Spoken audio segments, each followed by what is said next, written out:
just how triggering are our phones when it comes to dopamine? Okay, great question. We often hear that, that social media is getting dopamine hit after dopamine hit. When we first get on social media for the first time or after a long period of time, the amount of dopamine that's released, we think, is quite substantial.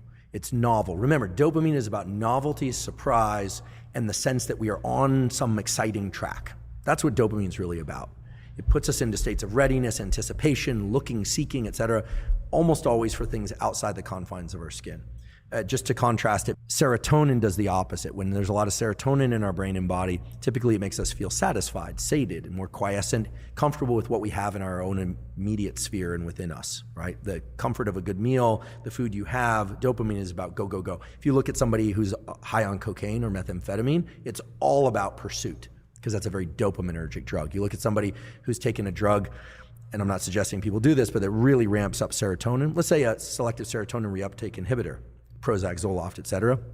The side effects of those drugs, if the dosages are too high, lack of appetite, lack of libido, kind of meh about life, then so they'll adjust the dose down. That's because those are serotonergic drugs. So in general, when we are in pursuit of things, dopamine is quite high. So now you have to remind me your question, because I've set up the dopamine serotonin parallel. Smartphones. Cell phones, yes. Forgive me. So the thing about cell phones is when you first get on there and you have, let's say no Wi-Fi on the flight or something, and you land, it can actually be quite stimulating. You get a lot of dopamine. Oh, there's this. Oh, there's that. But very quickly, when you're scrolling on social media, you're no longer getting the novelty, but you're continuing to do it and you almost don't know why you're doing it. At that point, it shifts over to something that's a bit more like an obsessive compulsive behavior, where we can define an obsessive compulsive behavior where the obsession leads to a compulsion. So the obsession is a thought, the compulsion is a behavior, but the acting out of the compulsion merely serves to increase the obsession. Right? This is very different than being obsessed with food or obsessed with cleanliness. There's no payoff. Right, exactly. There's no anxiety relief by carrying out the compulsion. We all been there, scrolling our phone, but we don't know why, waiting for something to happen. Nowadays, it's a disadvantage when your phone is nearby and you have work to do. It's a trap. You pick it up and start watching short form content for hours. Sadly, our brains are getting used to it, staring at our phone for nothing. But we had dopamine hits like we did something useful, which did not happen. With OCD behaviors, like scrolling social media, the dopamine quickly wanes, and then you find that you're just and we've all been there, you're scrolling, you're like, why am I doing this? This isn't that interesting. This isn't that interesting.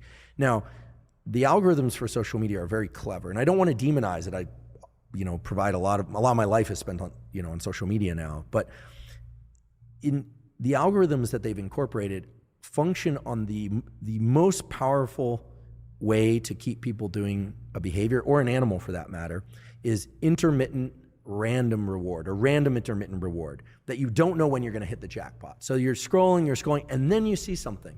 Typically it's very high, what, in nerd speak, we'd say signal to noise. So if you're reading some interesting things, this came out in the news, and then it's all of a sudden a riot, or a person that is base jumping off a building, or for people that are scrolling looking at bodies or something like that. But look, if something's very tragic, then that has this gravitational pull. And then what happens is you start getting the system working for that next dopamine hit that you don't know when it's going to come. It's just like gambling. So I look at social media as initially being very dopaminergic, driving reward, surprise, and excitement, but very quickly transitioning to something more like OCD and the kinds of behaviors where it looks, if we were to look at ourselves through the lens of an experiment like we would an animal experiment, we think that animal is sick. If you saw an animal digging in the corner, looking for a bone, the dog is looking,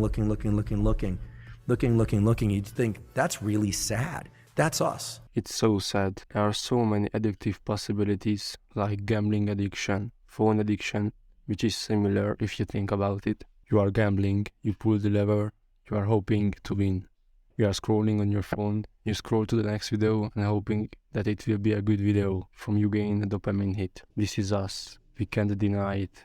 We have to escape this hamster wheel of needing of dopamine. I hope I helped you in some shape or form, maybe getting an anti-vision of what you don't want to be like. I've recently published a video where Alex Hormozy talks about how to be in the right path to getting rich. If you are still watching, please subscribe and hit the like button so I can reach more people. Stay tuned.